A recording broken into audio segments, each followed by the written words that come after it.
in the 70s. However, these claims have been challenged. Some crime scene photos later released showed no clear evidence of occult objects, and many believe the media might have exaggerated these claims. Others believe it could have been a local cult or youth group.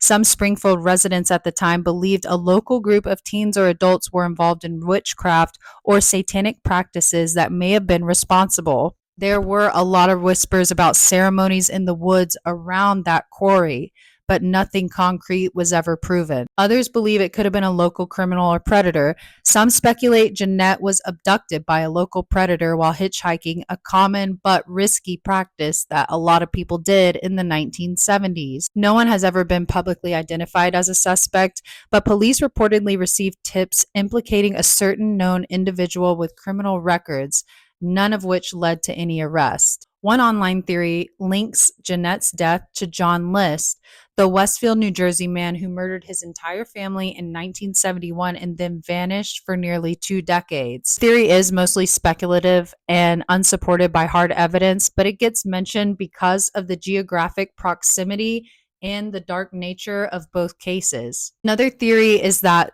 local law enforcement mishandled or covered up some of the evidence, possibly to protect somebody in the community due to embarrassment over the investigation. Weird New Jersey Magazine and the Justice for Jeanette DePalma Facebook group have collected stories from anonymous sources, including claims that evidence disappeared or was never properly documented. Now, there are a small group of people that believe Jeanette may have died of natural causes, a fall, or a drug overdose, and that the scene was either misinterpreted or staged after her death. However, the condition of her body and the way it was positioned on that cliff in the quarry made experts believe there was foul play involved. There are still no confirmed suspects to this day, and many theories rely on rumors, misreporting, or circumstantial speculation. The lack of a clear cause of death and the missing forensic evidence has left this case cold, but far from forgotten. May Jeanette rest in peace, and may her family and loved ones left behind find some justice.